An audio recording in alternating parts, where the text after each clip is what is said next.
Hey, welcome back to my journey walking the Camino.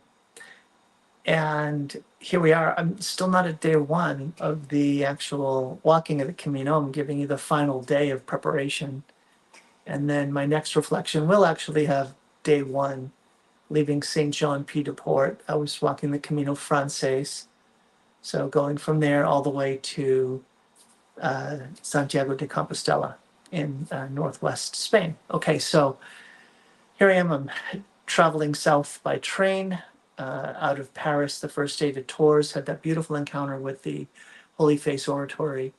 So I brought a journal, and so one of my goals for the Camino is, in fact, writing, which you might have seen from the first video. And one of the beautiful gifts I received uh, along the way were letters from all my kids. So my kids each wrote me a letter that I had a chance to read. I thought I had them here. Here are the letters, and they all, wrote to me personal letters. It was a surprise, and it was very touching because they had it.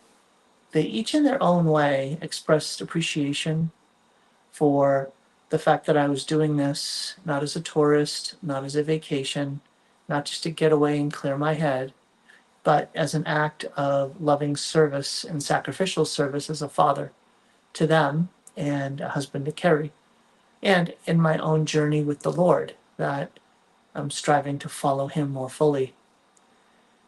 This will be another theme that'll show up on the Camino, and that is, I'm sure there are people who have that in mind, like let's call it a traditional understanding of the Camino. In the first week, I've only met one person who is self-identifying as an active Catholic and is doing the Camino for purposes of penance and reparation.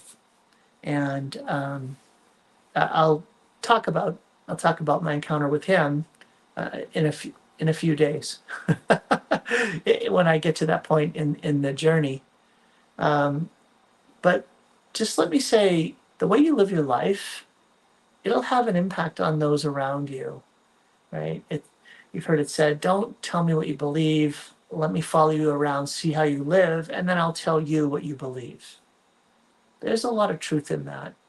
And in the letters, what struck me was the way in which my kids would speak back to me truths that I would teach them, I would attempt to instill in them. And I wanted to be an integral witness. I wanted to be a faithful witness of these truths in my own life.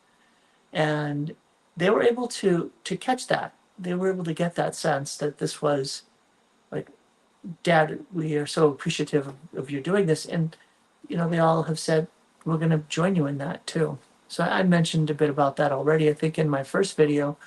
But just to say, one last point on that, don't doubt the not only just don't doubt the power of your witness, the witness of your life, but don't discount the power of writing.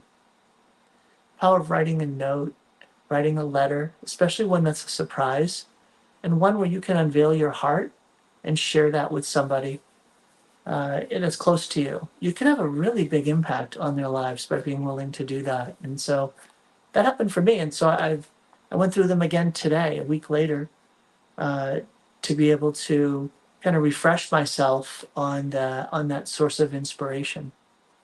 So, okay, finally get on the train, make my way down to Saint Jean Pied de Port. It's the entry point. It's the beginning of the Camino Frances. There was a small train that was going there, and pretty much you could tell everyone on that train was headed to Saint Jean, and they were all pilgrims. Actually, here's how it's it. They were all hikers. Not all hikers. A lot of hikers. I was a little intimidated. I was a little intimidated at how good a shape a lot of these young people were in. Younger people. I was also kind of confirmed in what I've heard that a lot of people that make the Camino are like my age, around 60 or even a little beyond. And I've been really impressed in the first week of the number of like women in their 60s and 70s who are rock solid walking this thing, and just they're not having to rest the way I am. They are not having to recover the way that I am. I am super impressed at how they're doing. So, all right. God sends angels, right? This is I think one of the key themes of the Camino is trust, that the Camino, or the way, will reveal what you need when you need it, type of thing.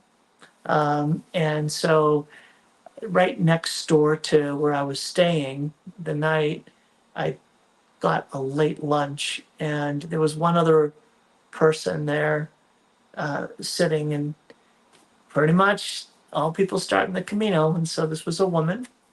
And gee, you want to hear the theme again? Someone who brought up Catholic and is now on a journey of discovery. How about that? A journey of discovery, trying to figure out what's next. Kids are off at college, got this window of time, and I want to figure out a sense of purpose.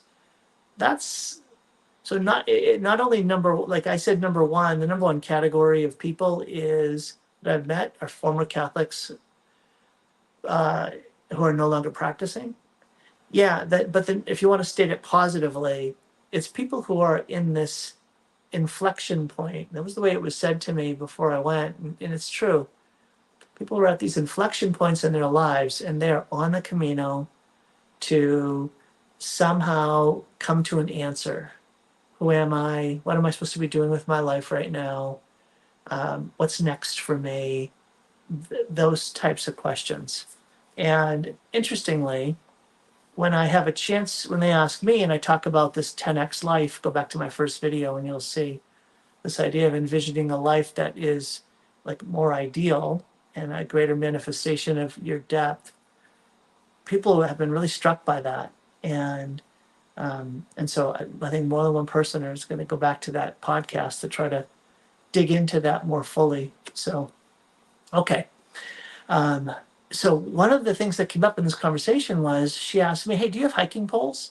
And I'm like, "Yeah, I had some back home, but I didn't bring them because you have to check them at the airport, and I didn't want to do that." And she said, "Same here." And she said, "I think I'm just going to buy some poles, even if I just use them for the first couple of days, and then I can always just give them away when I don't need them anymore." And I thought, you know what? That's a great idea. People were recommending poles. A couple people said you don't need them, but all in all, the guidance was you'll really benefit from having poles for the sake of balance. And in watching videos and I see people using poles, it doesn't look like they're making that big of a difference, because a lot of it's like just straightaway type areas. So I'm thinking, it seems like a burden to have your poles out at those points. Thank God I talked to that woman. Thank God, because thank you, Lord, because after dinner, I walked in and she was getting some, I got some, and I had a little more room, so I got another shirt, and ended up, these poles are so helpful, so helpful. I couldn't even imagine doing the Camino without these hiking poles. The support that they provide, the aid they help with me, especially with my feet, to be able to have that support. So God provided me with an angel, just what I needed, because if I missed that window and that store was closed, I was going to head out on that day one in the Camino without that support. So God sends angels on the way to help you get ready. So there you go. That's my quick summary. Tomorrow my next video is going to be on day one on the Camino.